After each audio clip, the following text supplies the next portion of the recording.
Game day energy starts before the first snap with Chumba Casino. Whether you're killing time before kickoff or celebrating a big touchdown, Chumba Casino brings the thrill of the game right to your browser. Spin the reels, play blackjack, instant scratch-style cards, and more. It's like having a full playbook of fun at your fingertips. Sign up in seconds and score a free welcome bonus. Plus, daily login bonuses each time you return. And here's the extra point. You don't need to make a purchase to get in on the action. So whether you're going for a Hail Mary or just looking for a solid drive of entertainment, Chumba Casino gives you a chance to score some serious prizes without leaving your home turf. It's your move. Start your streak at ChumbaCasino.com today. Sponsored by VGW Group. No purchase necessary. See terms at ChumbaCasino.com. Must be over 21 and present in a state where it's legal to play. Looking for these better days. It is Monday, September 1st. That's right, Labor Day. I'm Scott Seidenberg. Here's what you need to know to make today a better day. A couple of marquee matchups in college football yesterday, including last night, where Miami outlasted Notre Dame in a classic 27-24. We have plenty of day baseball today and a college football game tonight, Monday Night Football, to wrap up week number 1. Jared Smith joins me here on this Monday morning quarterback edition of Better Day. And Jared, let's start with the game that's freshest in our minds from last night, and that was Miami's 27-24 win over Notre Dame. And I thought in the first half, Carson Beck looked good. I was cautioning people to slow their roll on how great he looked in the first half. The second touchdown pass, he did throw up a prayer, and C.J. Daniels made the greatest catch of the season so far. may hold up. It may hold up as the greatest catch of the season when the season's over. But when it was all said and done, they pulled away with the victory, getting the field goal late. Their pass rush was able to limit Notre Dame in that final possession. But, I mean, this was almost another Mario Cristobal choke job, as Miami had a 2-touchdown lead and allowed Notre Dame to come all the way back and tie it late in the fourth quarter.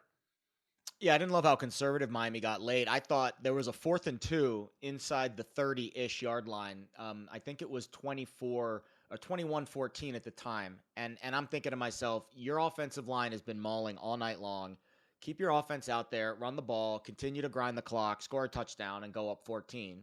He decided to kick, and it was like an immediate kick. They cut him on the sidelines. It got to 4th and 2, and it's like kick, and I'm like, Mario, you can get 2 yards with this offensive line. So yeah, his ability to wreck the game is always in the back of your mind. But this Notre Dame team, I think, physically really struggled defensively to, shut down, especially early in the game. You saw Beck just chilling back there, picking apart teams.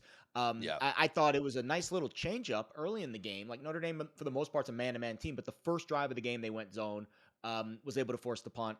And then a little bit later in the game, they switched back to man, and that's really when that Notre Dame scheme started to take effect. Notre Dame actually won yards per play in the game, 5.6 to 4.7, but it was the 2 turnovers really that proved to be the difference. I thought Miami deserved to win the game based off of how physical they were, especially at the line of scrimmage. But yeah, Beck's got some things to clean up. Cristobal's still kind of wacko, Jocko-wacko with the in-game decisions.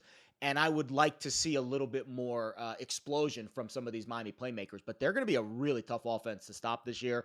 O-line, OC, quarterbacks experience. They've got some weapons, and their schedule very soft over the next few weeks. I tweeted out last night because, I was on Notre Dame for the game. Up on the website, I did give out Notre Dame, and that was a loser. But on my VSiN show last night, my best bet was the first half under.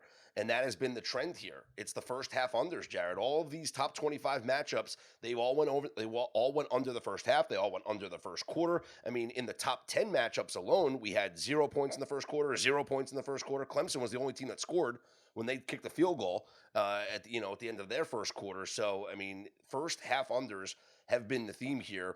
And I tweeted out last night, first half under, second half over is such a satisfying cash. It doesn't matter what the game is. It's just a satisfying way to cash. I know you joined me on my VSiN show last night during halftime, and we talked about, hey, what do you think about the second half going over 23.5? And you were in agreement. You were like, I can see Notre Dame's going to be chasing. I think go second half over. And it was the perfect recipe. And that happened in a lot of these games. We saw the first halves go under, the second halves go over. It's a very satisfying way to cash a game.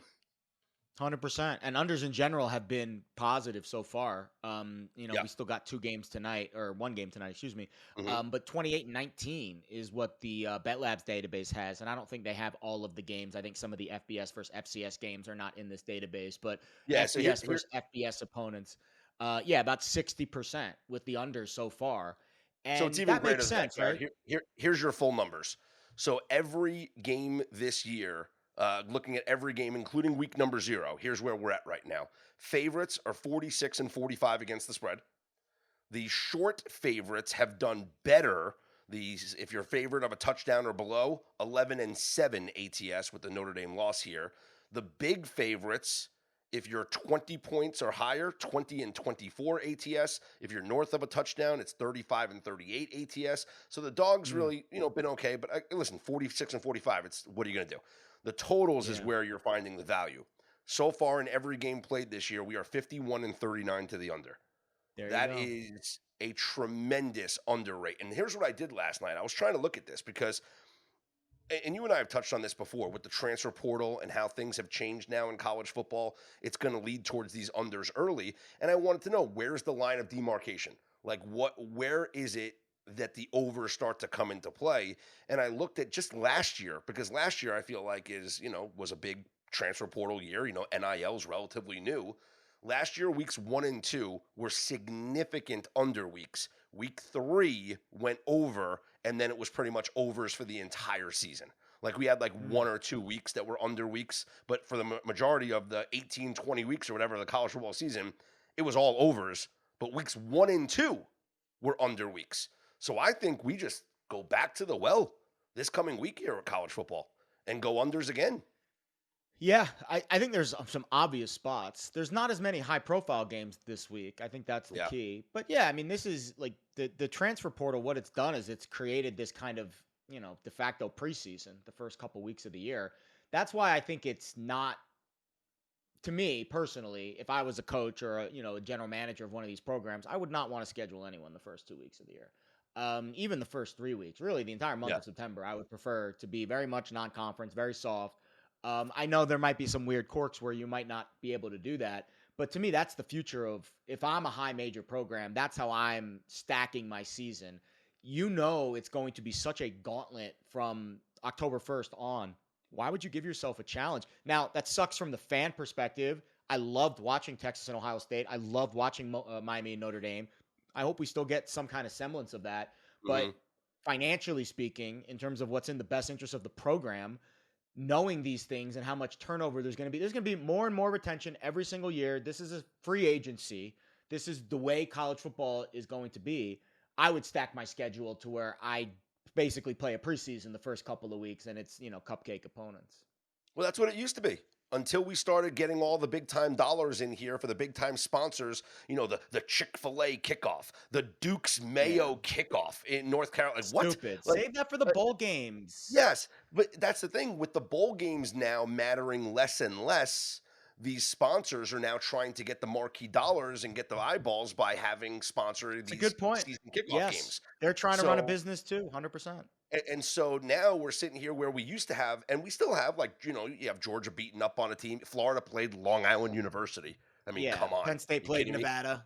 Yes. So it's like you still have some teams that have these cupcake games, but now you're getting the big money contracts for Texas to play Ohio State, for Notre Dame to play Miami. You're getting all these big time dollars in here and in incentivizing these schools to have these big time matchups, which you hope that they stay, but in the landscape of college football with the 12-team playoff, you don't need to schedule really tough out of conference schedules anymore. You can No. play the cupcakes because your in conference schedule is going to be so difficult, and you can just make the playoffs as a 2-loss team.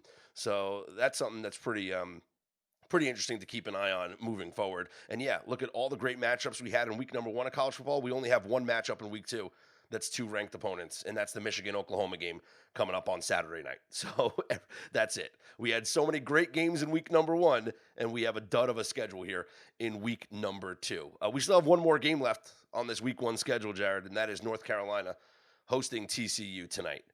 I got to be honest, I have no idea what to expect. And I don't think anybody does, because this No. entire North Carolina team is new. Everything is new about this team. I keep joking around. I'm going to bring up the joke because I think it's a hilarious joke. Even the field is new. They took out the field Yeah. turf and installed natural grass. Like everything is new about this program. How could we know what to expect when they take on TCU?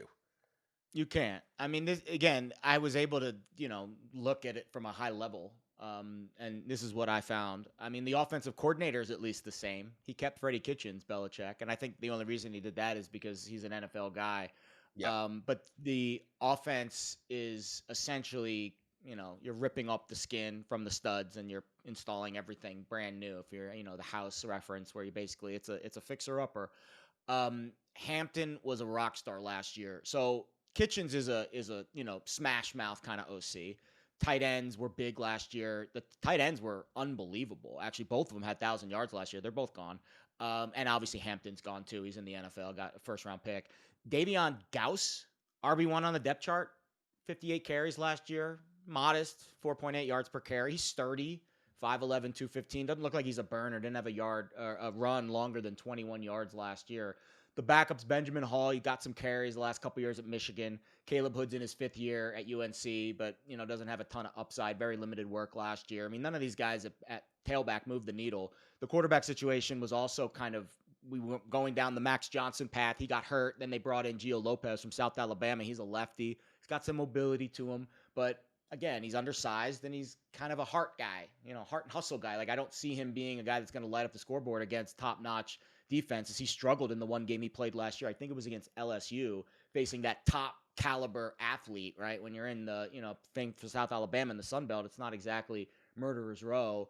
Receivers are all new. Tight ends are new. The offensive line is new. I mean, you're right. I can't really put my finger on their offense. I think their defense is going to be pretty solid. I know that, again, only 2 starters back, but Belichick, right? And he brought in his little son, Steve, to run the rest of the defense there. I think they're going to be solid. They're going to take him in the middle. Steve brought in his top cornerback from Washington. He Yeah. brought him with him. Steve brought in 2 guys from Washington. One of them was the corner, and then there was another one. I think it was, who was it? Kamori House at linebacker. He was a 4-star last year. So he comes in as well from Washington. So they brought in 2 starters from Washington. I think their defense is going to be pretty solid. I think this is going to be a lower scoring game. It's going to kind of fit the same vibes I think we've seen from the first weekend. Yep. And I would imagine TCU is going to bring some heat here. This line, moved 5 points from dog to favorite. So I think the Horned Frogs are going to be ready to roll. Yeah, TCU now a 3.5-point favorite. Total is at 55. That's down from the open of 59. We've seen the unders dominate here. I'm going to go back to the well and be on a first half under again. First half unders have been absolutely a cash cow here in week 1 of the college football season. To me, I look at TCU, and Sonny Dykes obviously is still haunted by that season opening loss to Deion Sanders in Colorado. That is the best comparison that I can bring to what North Carolina and Bill Belichick have, because you have a team that has so much uncertainty. They could be great. They could be terrible. No one knew what to expect from Colorado, right? They came in with all the hype, but the difference between Colorado and Coach Prime and Bill Belichick in North Carolina is that Deion brought his son, Shedeur Sanders, as quarterback from Jackson State. He also brought Travis Hunter, stud wide receiver and defensive back from Jackson State, amongst a slew of other players, but those are the key 2, right? And so it's easy for those guys to play in week 1 against TCU, a ranked opponent, and upset them because you already have chemistry. You already know, you've already played together. Gio Lopez coming in from South Alabama doesn't have chemistry with any of these North Carolina guys. He doesn't know, No. They don't know what to expect when the game's on the line, when they're in the trenches, when things aren't going their way. They don't know about trusting each other yet. So I think it's going to be growing pains. That's the biggest difference. If we're looking at, Sonny Dykes and TCU were upset a couple of years ago by Coach Prime and Colorado, it can happen again. Well, 1, I think he learned his lesson. And 2, I just mentioned the biggest difference between the 2 situations is that Colorado had a plug-and-play situation where I don't think North Carolina does. So I do lean TCU in this matchup here, and backing, a proven coach at the collegiate level with a very complex offense, with a quarterback in Hoover that I really enjoy and think could put up some big-time numbers. I lean TCU. I would love for the public to come in and bet North Carolina. so we can take below a 3.5, because I don't have any interest right now in laying more than a field goal. Yeah, I was fortunate. I got ahead of this theme. I do have, Smart. I know who cares about what your bet in pocket is, but it's TCU plus 1.5. I think they win this game. I think they're the Yeah. better team. Hoover has some interesting numbers. Almost 4,000 yards last year. He broke Trayvon Boykin's school record. Quantity, too, over quality. One of just 4 quarterbacks last year averaged 300 yards per game and had a top 20 rating. The other 3, Shador, Cam Ward, Jackson Dart. Wow. So Josh Hoover's in pretty accomplished territory there. The running game was not very productive last year. They did kind of renovate that a little bit. I'm intrigued with Kavorian Barnes. He was the Conference USA Freshman of the Year at UTSA a few years ago. His production has tailed off since, but now he gets the change of scenery and a much better offensive line, maybe a little bit of a boost for Barnes, who does have some wiggle. Trent Battle's listed as the starter. He's been there 4 years, very modest yards per carry. Jeremy Payne's also young, maybe improving a little bit. At receiver, I'm actually excited. I know they lost Beck and Savion Williams to the draft, but Eric McAllister had a really good year last season, 19.5 yards per catch. 90% of his catches were first downs. That was the highest rate in all of college football last year. So very excited to see if he can be that alpha for TCU at the receiver position this year. You know that Belichick, if that's the guy, that's probably who they're going to take away, or at least try to take away. That's what the run game, I think, needs to be effective in this one, because I do think you're going to get some light boxes. You know, they're going to defend the middle and be very soft on the outside to try to take away the big threat of McAllister. I do think TCU will have an opportunity to run the ball in this game. Offensive line, though, replacing 4 starters. We'll see what that looks like. Last year, they were 119th in run push. So I just because they're getting a light box doesn't mean that they can run into it.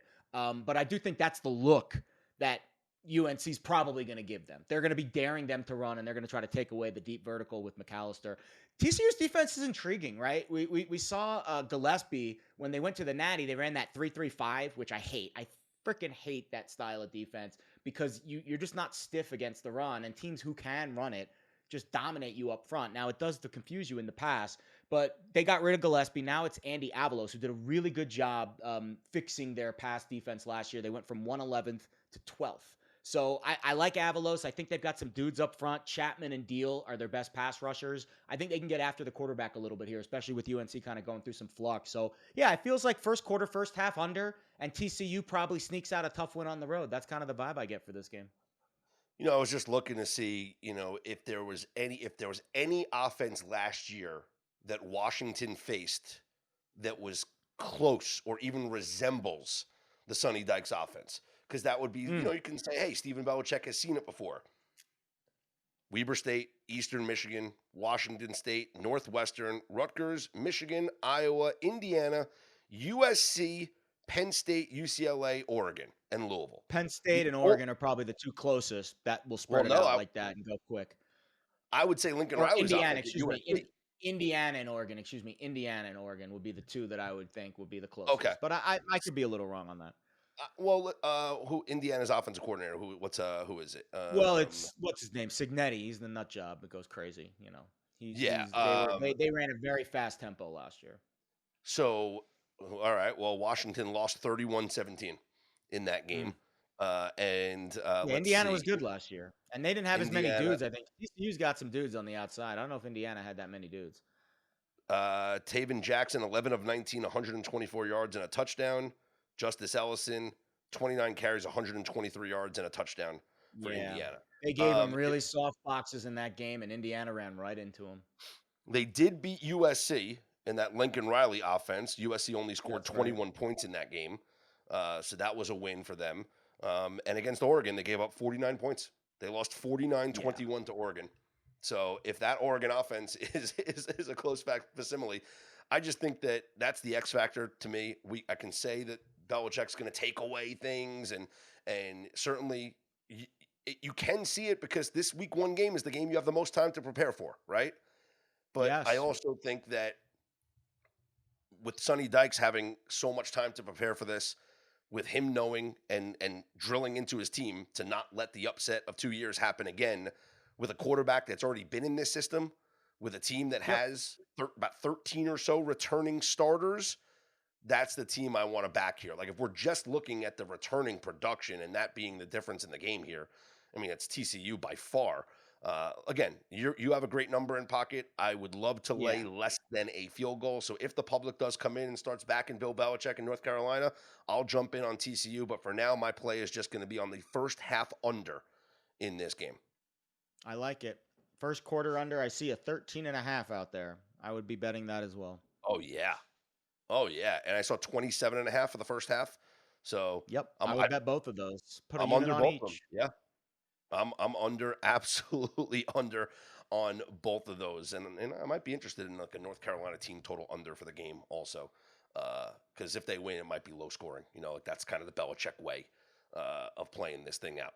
But we'll see how I'm that one excited plays to out. see what the sideline vibe is, right? Like we've talked about him so Sure. much with Hudson and all this. Like it's kind of ironic that they're the last game on the card because we've talked about have we ever talked about a 7.5 win total team more than we've talked about the North Carolina Tar Heels this summer? It's just insane how much attention they've got, and we had to wait the whole freaking weekend to actually see it because we really have no idea. They could be an absolute total disaster. Like it could be like the headline tomorrow could be Belichick has lost his way off the beaten path, blah, blah, blah, blah, blah. Like, senile old man, gold digger, all this stuff. Like it could be completely negative, or it could be everybody was wrong. He's a genius. Look at they shut out TCU and like it could be there's so many different avenues that this story could go because we have not seen 1 inch of this team yet. It's going to be really interesting. Like, how could we doubt him? You saw. Yeah, it could go either way. Like, it's going to be extreme. Now, here's what I do know. Whatever happens, it will be the extreme to that side. There will be no reasonable neutral takes on the game tomorrow. It'll either be he's the best or he's the worst, and there will be no in between. But if you ask him, he'll say, we're on to Charlotte. There you have it. So is that who they play next? That's who they play next. Yeah. Yep. We're on to Charlotte. We're on to Charlotte. Great. North Carolina and TCU.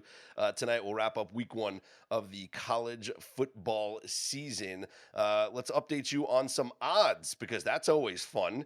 So here in the futures market, your national championship odds, the new co-favorites. And I'm using FanDuel here for these. So obviously shop around. You can take a look at different books, have different prices. But up on FanDuel right now, Jared, 3 teams are your co-favorites to win the national championship at 6-1 odds. Name me those 3 teams. Ohio State, Penn State, and probably Texas still. You can't drop them that much for one game against Ohio State on the road. You got 2 of the 3. Penn State, Ohio State, Texas, and Georgia. Georgia is the co-favorite with fair. Ohio State and Penn State. Texas is next at plus 750, followed by LSU 11-1. Those are your top 5. Oregon's too low. Bet Oregon. Oregon's 12-1 right behind. Oregon should be a top 4 team right now. Okay. Your Heisman odds. Your favorite right now is Garrett Nussmeier of LSU at 8-1. Your second favorite, Lenoris Sellers of South Carolina at 10-1. Your third favorite, Carson Beck of Miami at 12-1, tied with Gunnar Stockton of Georgia at 12-1, and Cade Klubnik of Clemson at 14-1 rounds out your top 5. Talk to me about the Heisman race because I know you are invested in a 25-1 ticket on Lenoris Sellers. And what did you make of his performance here on yesterday on Sunday? And how do you feel about your ticket? Oh, just get that man to 9 wins and get him to New York, please. It ain't going to be easy. They've got a murderer's row schedule in October and early November. It's like 6 consecutive games against, the meat of the SEC. But the good news is their schedule at the beginning is very soft, and they might be able to get to 5-0. I think they'll be 5-0 before that game at LSU. I think it's the first or second week of October. And then it's on, right? Then you've got to get 3 more wins down the stretch, preferably 4, but I think 8-4 with that schedule probably gets him to the podium. Because let's be honest, every scout, everyone that I listen to and trust that is a film guy, he's the best quarterback in the conference. And if you watch the games over the weekend, a lot of the guys that we thought were great maybe didn't play as well, especially Arch. Like when you watch the tape on Arch, I mean, he was just, and not all of it was his fault. I think there's a lot of Ohio State good in that tape, but there's also a lot of Arch off platform. He's supposed to be Mr. Mechanics he's a Manning, right? But he was really yanking him. Maybe some of that was nerves, but I think a lot of that too is, he's this first year as a starter. This is Lenore Seller's second year as a starter. Experience matters in college football. These kids are young. They fold under the pressure. It's TSS, tight sphincter syndrome. So Nussmeier's got it. Sellers has got it. Beck has got it. These guys have experience. Stockton's got it, but I think his upside's limited because he's not a great thrower. I think Beck should be the third guy on the list. Like, I think it should be Nussmeier and Sellers co-favorites, and Beck should be right there because that schedule for Miami, they're going to win 10 games. Go look at that schedule. This was the tough test against Notre Dame. They should get to 10, maybe even 11 wins. Beck should be on the podium. If Sellers can go 8 or 9 wins, I think he'll be on the podium. I think Nussmeier will be on the podium. But of those three, Garrett Nussmeier's got the best defense. LSU's defense was lights out. So they're not going to ask him maybe to do as much in some of these games when things get really tight in the SEC. I think it's going to be Sellers or Beck. Honestly, I'm going to make a bet on Beck, and I'm going to have Sellers and Beck, and hopefully Arch can play his way back into the race. But I think one of those three guys, Nussmeier, Sellers, Beck, really in good position right now based off of how some of the optics play out. That Miami schedule, to your point, Bethune-Cookman, South Florida, that'll be a tough, fun game. And then Florida State, we'll see what Florida State is. I mean, I got to imagine that they're one of the biggest stock-up teams after their win over Alabama on Saturday. Louisville, Stanford, SMU, Syracuse, NC State, Va-Tech, and Pittsburgh. They do not play Clemson in the regular season. Maybe they'll face them in the ACC championship game. So a very doable schedule here for Miami. Now, the other Florida team, Florida State, let's talk about them for a second. Two things can be true. Florida State is much better, and Thomas Castellanos makes them so much better. I think one of the more underrated aspects that I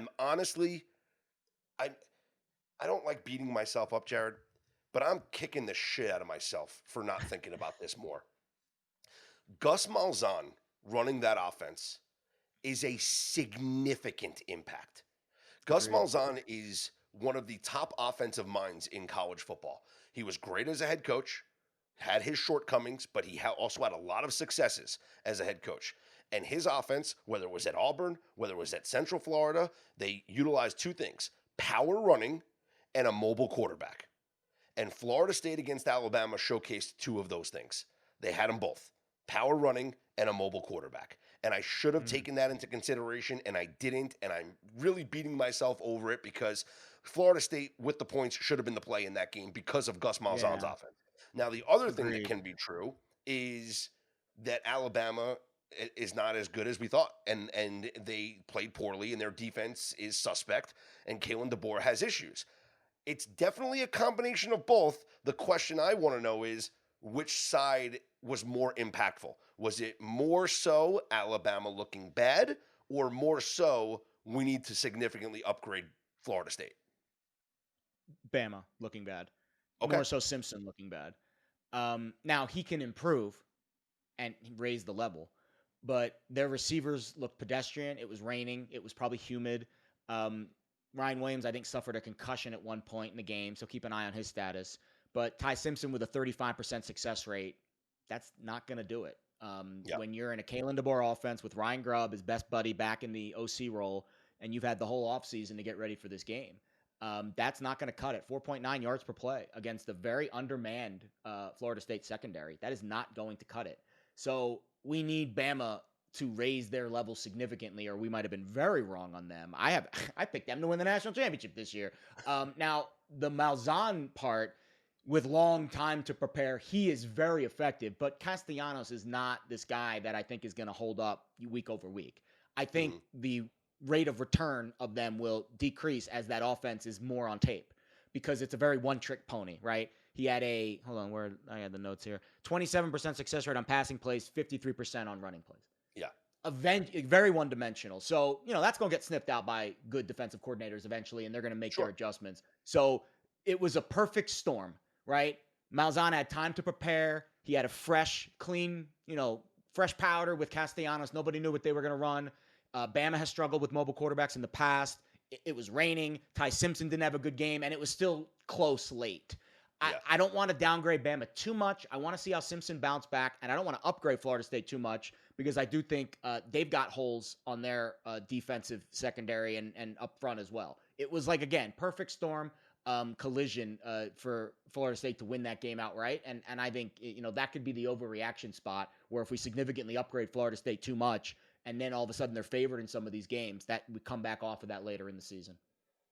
So I'm curious here. Are you going to be looking at, like, Alabama's one of these teams, but are you going to be looking at the teams that lost here in week number 1 to bounce back and get some wins here in week number 2 and cover the number? Now, I know a lot of these teams are playing cupcake games, so some of these numbers are going to be out of control, but would you be interested in some of these teams that lost in week number 1 to put up a big number and cover in week number 2?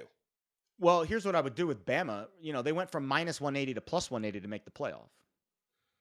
That's how I would play Bama. It's Bama. And if they go 9-3, they're still going to be in the mix. And we could have just had a bad game. It could have just been Simpson was on the road. We've seen some of these younger quarterbacks struggle with these environments and then all of a sudden grow up. We saw Notre Dame last year lose to NIU and to make the national championship game. So you just can't overreact to what we see in game 1 when I'm telling you that this was a perfect storm situation where Bama just didn't have it. And their next 2 games are against UL Monroe and Wisconsin. They're going to get right in both of those games, and then they're going to go to Georgia with a little bit of momentum, and then we'll see where the chips land. Then they're going to play Vanderbilt and Missouri. I expect them to win both of those games. Then they get Tennessee at home, at South Carolina, LSU, Oklahoma, and then they finish with Eastern Illinois and then at Auburn. I mean, obviously they could lose 3 more games and go 8-4, and then you're screwed. But minus 180 to plus 180 with one result, that's a pretty significant move. So I think that, because obviously they could cover against UL Monroe with their eyes closed. The question is how many points do they want to win by?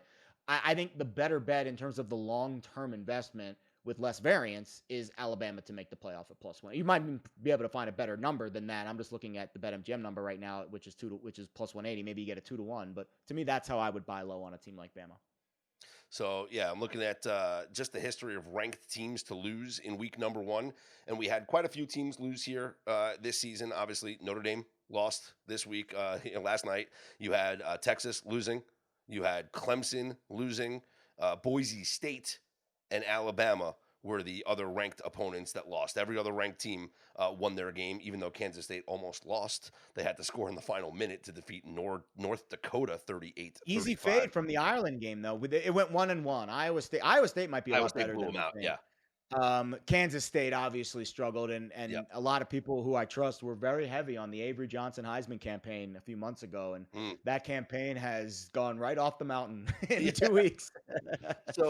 So I looked back since the start of the 2021 season, because I always like to do post-COVID. I feel like COVID changed kind of everything. So post-COVID, week 2 of the season, and you are a ranked team that lost in week number 1. Those teams are 9-1 straight up in week number 2. The only team that lost the second game was Notre Dame in 2022, lost to Marshall in week number 2, 26-21. They were 20.5-point favorites, and they lost that game.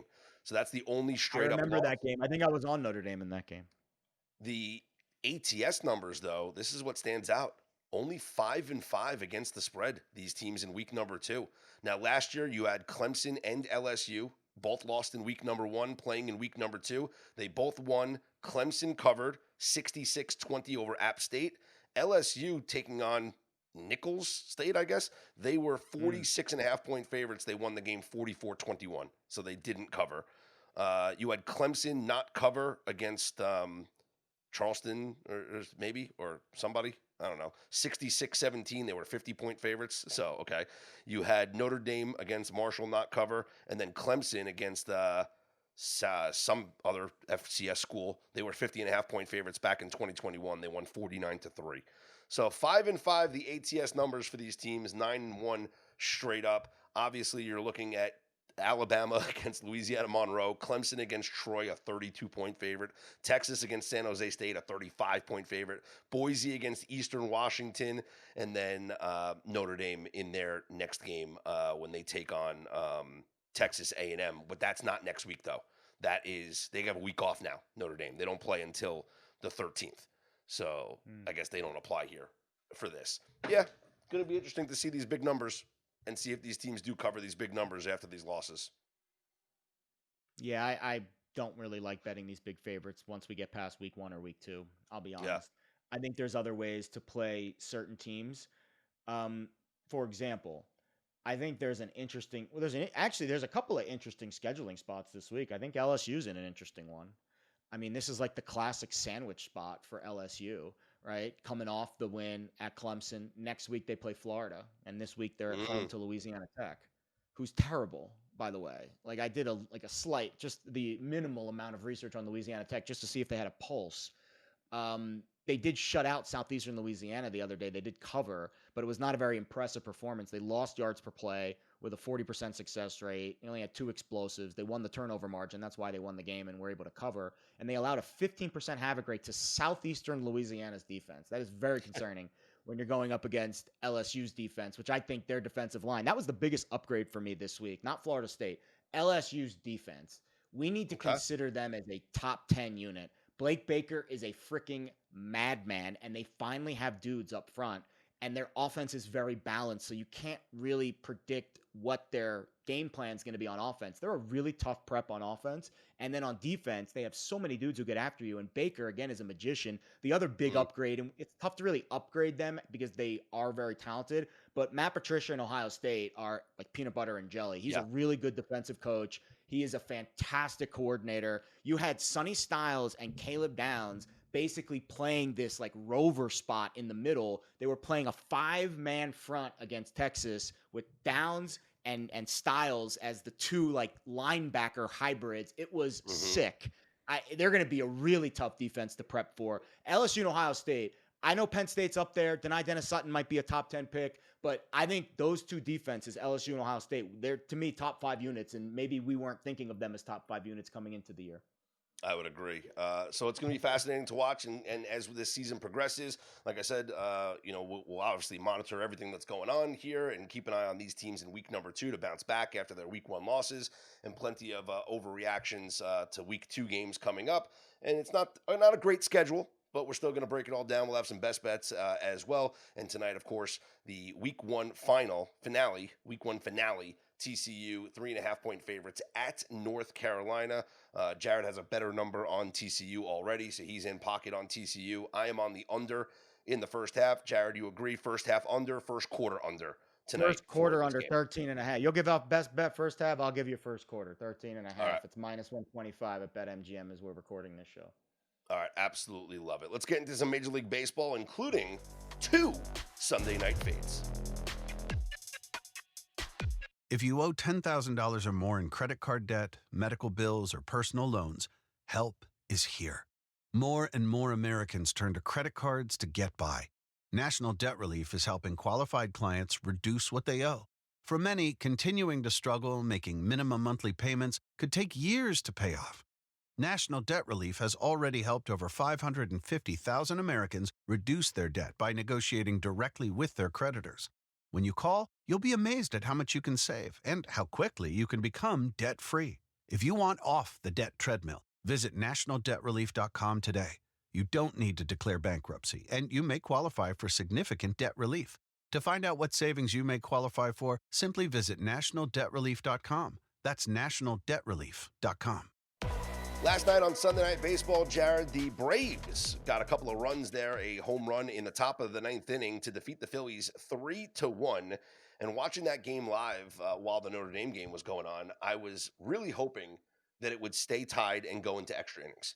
I wanted the Phillies and Braves to play as long of a game as possible because both teams qualify as Sunday night fades for today. Now, what is the Sunday night fade, of course? You guys know, you've been listening long enough. It is fading the teams that play on Sunday Night Baseball and then have to travel for a game on Monday. The Phillies will travel to take on the Brewers in Milwaukee, and the Braves traveling to Chicago to take on the Cubs. There is one difference with today as opposed to any other Sunday night fade, Jared, which, by the way, is 12-4. 12-4 on the year, the Sunday night fade. Can't wait to hear it. The difference with today's games as opposed to a traditional Sunday night fade. What did I just call it? I said today's games. Sunday night fades. No. I said today's games, not tonight's games. It's They're Labor Day today. Wow. We have dead baseball. 2 games, Sunday night fades. These games are going off at 4 o'clock Eastern. But it's not just that, Jared. It's not just that. They're in the Central Time Zone. It's a 3 Wow. o'clock game. It's a 3 o'clock Central game. They played last night in Sounded like Sean Philadelphia. McDonough there. Trouble with the snap. So the Braves and Phillies played last night in Philly. By the Wow. time they got out of the stadium, head to the airport, hop on the jet. Phillies go to Milwaukee. Braves go to Chicago. You check into your hotel. You get to sleep. It's like, what, 3 o'clock in the morning, maybe 4 o'clock in the morning. And now instead of, oh, hey, we got to wake up and we'll get to the ballpark for our 7 o'clock game. No, you get to the ballpark for a 3 o'clock game. This is an absolute monster situation here. I am fading both of these teams. The Braves, they are at Chicago. Colin Ray goes for the Cubs. Spencer Strider for the Braves. Cubs are a short favorite, -125. Phillies are at the Brewers. Taijuan Walker for Philly. And Jacob Mizorowski goes for the Brewers. Now, you're getting taxed. You're getting the Miz tax here because the Brewers are about Miz. -165. I don't want to lay that much. I think I would look at maybe a first 5 for the Brewers. Back Mizorowski. Maybe the Phillies start off slow, little sleepy start there with the travel and everything. So go with the first 5 for the Brewers. That would be my way to attack it, just to mitigate the juice because, it's too heavy of a price to pay. But there's other ways to attack this as well. Now, there are some sports books that allow you to bet on the team to get a 9th inning at bat. And so this is a great way to play a favorite without laying the juice on the money line. So, for instance, as I mentioned, the Brewers are -162 on the money line, but you can look at the prop bets and you could find, hey, do the Brewers bat in the bottom of the 9th? And you bet no, the Brewers don't bat in the bottom of the 9th, and you'll mitigate your juice. Some books have it as low as -115, -120. Interesting. So Yeah. then you have to try to price in how many games would the Brewer, how many scenarios would they win in extras, or in the Yeah. bottom of the 9th where the game's Mhm. tied after 8 innings. Yep. Yeah, I didn't even know you could bet that, and I Yep. didn't even know that the splits were that far off from the money line price. That feels like a hole in the market. Again, I'm not some expert at implied odds, but that does feel like it's a little bit off. Yeah, -115 up on DraftKings. Will the Brewers bat in the bottom of the 9th? The answer is no. So that could be an interesting way to bet that. Is if you don't Yeah. want to lay the big juice on the money line. But like I said, I'd be looking at the first 5. Let's back Mizorowski here in the first 5 innings, and let's hope that the Phillies start off this game a little sleepy after a late night last night, and then travel and an early start time. So we have a ton of day games across Major League Baseball today. A couple of ones that jump out here. Blue Jays are at the Reds. Chris Bassett's on the mound for the Blue Jays in Cincinnati against the Reds and Hunter Green. It's Reds are short favorites, -125, -130. Bassett's home road splits are staggering. He has on the season at home a 2.76 ERA. He is undefeated, 8-0 at home. On the road, he's 3-7 with a 6.10 ERA. I mean, that's night and day. That's Yeah. unbelievable. It's interesting when you see those stats like that for a veteran. Usually you see that with younger pitchers when they struggle on new mounds, but Bassett's been around forever. Listen, it could be something as simple as the training staff that's there at the ballpark or the grounds crew that's there at the ballpark. Maybe they leave a little something extra in the rosin bag for him. I don't know. I don't know, but you get some crazy home road splits. It's not just about being comfortable and sleeping in your own bed. There has to be something to it, right? Pitching well at home as opposed to pitching bad on the road, and Hunter Green on the mound for the Reds. So I'm going to back the Reds here against Bassett and the Blue Jays in this one. Other games of note, if you're keeping an eye on things here, Mariners are at the Rays. Shane Baz goes for the Rays, and Luis Castillo goes for the Mariners. I had another interesting debate not a debate, but another interesting interaction yesterday, Jared, on social media of the MVP debate. And Are we still on this? Can we give it to Well- Judge already, please? Are you guys over this already? Because Judge homered yesterday, and now he's top 5 in Yankees all-time home runs. Incredible year he's having. And he is now up to -220 to win the MVP award. We had it. I texted you the day he was even odds, and I'm like, this is obscene. Yeah. Well, I mean, I bet it at even money when he went down to the IL. Yeah, When he I went think to it was the- when he went to the -110 when I texted you a couple of days ago about it. Yeah. And so he hits the home run. I tweet out MVP, right? And then people are Yeah. like, well, what about Cal Raleigh? And then I coined the term. And so if you hear this anywhere else, this is what I coined. And I'm trademarking this. Dumper pumpers. Dumper pumpers. Anybody that is pushing the narrative for Cal Raleigh to be the MVP is now being known, hence here forward, shall be known as a dumper pumper. Okay? Oh man, that's one of the best things I've heard all year in baseball, because he If has anybody the best comes at nickname me- in all of sports. If anybody comes at me with some Cal Raleigh bullshit, I'm just going to respond, you're a dumper pumper. That's it. That's all you are. You're just a dumper pumper. Please tag me next time you do that, because I will retweet and we will hashtag dumper pumper and we will get that sucker trending. I love it.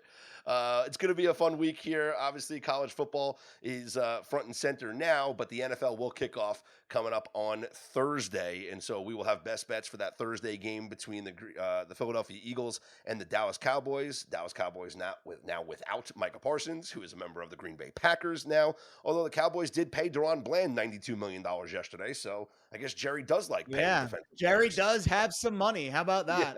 Yeah, exactly. And we'll get all the best bets for week 1 of the NFL season coming up a little bit later on this week. Buckle up. Like, the ride has just begun. We are here. It is football season, and you want to make sure that you are subscribed to this podcast wherever you get your pods from. It's Better Day, BETTORDAY, and go to the website betterday.com, where we are going to be trying something interesting later on this week. I will wait to make the announcement, but if you are a subscriber for free to betterday.com, you'll get the announcement in your email with everything that we're going to be looking to do here. And I'll give you a hint. It involves you, the audience, right? It involves you, because we do this for you guys. So make sure you're locked into the website. A couple of great articles up there now, getting ready for the NFL season. Again, betterday.com, BETTORDAY.com. You can follow Jared Smith on Twitter at Jared Smith Bets. You can follow me, Scott Seidenberg, at Scott's On Air. Here's hoping you make today and every day a better day.